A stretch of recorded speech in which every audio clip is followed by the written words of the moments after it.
Magandang araw sa inyong lahat. Sa video na ito ay isosolve natin itong challenge na question. So itong question nito is 30a squared b cubed c to the 7 power x to the negative 4 y to the 10 power and z to the negative 3 over 6a to the negative 3 bc to the 4th power x to the negative 5 y to the 12th power z raised to negative 2. So, una natin gagawin is, gagalawin itong loob. So, itong a squared at a to the negative 3, ang mangyayari dun sa negative exponent ay babalik na rin. So, ito yun. So, 30 a squared i-multiply itong a cube. Itong b cube at b ay i-divide.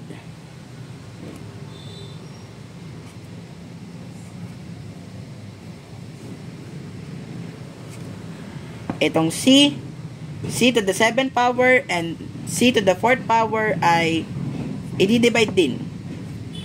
So, ginagawa dito sa pagdi-divide ay sinasubtract ang exponent. Itong x to the negative 4 and x to the negative 5. Itong x to the negative 5 ay babalik na rin. Itataas yung x to the negative 5 at magiging siyang positive. So, x to the 5th power. Itong y to the 10th power at y to the 12th power ay nasa baba. So, mamaya natin siya gagalawin. So, itong z to the negative 3 at itong z to the negative 3 ay ibababa. So, dito naman tayo sa baba.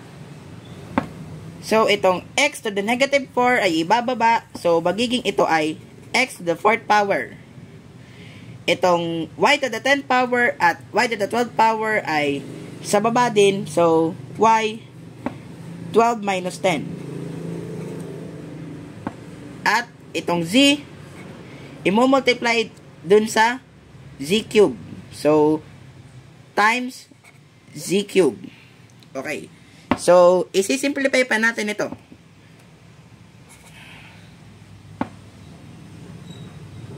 So, ito ding 6 ay nandito din sa baba. So, ito, 30 divided 6 is equals to 5. Okay. So, a squared times a cube is equals to a to the 5th power. Ito, b, 3 minus 1. So, 3 minus 1, ito ay b squared. Itong c, 7 minus 4, ito ay c cube. So, itong x fifth and x to the 4th power ay ima-minus ito. So, x 5 minus 4. Sa baba naman, ito, y 12 minus 10 will be y squared. Z times z cube is z to the 4th power. Okay.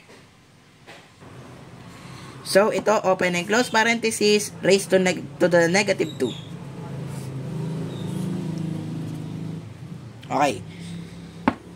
So, ito naman, 5, a to the 5th power, b squared, c cube, x 5 minus 4 will be x over y squared z to the 4th power raised to negative 2. Okay. So, kapag ito, power of a fraction ang tawag dito. So, ang gagawin natin dito is yung numerator at denominator ay lalagyan natin ng exponent.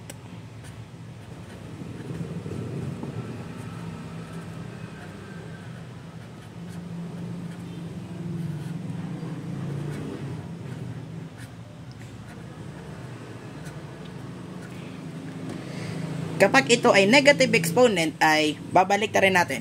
So, itong y squared, z to the 4th power, ay magiging numerator siya. Papalitan itong negative, magiging ito ay positive. So, ito ay squared. Over, itong numerator, ay magiging denominator na siya.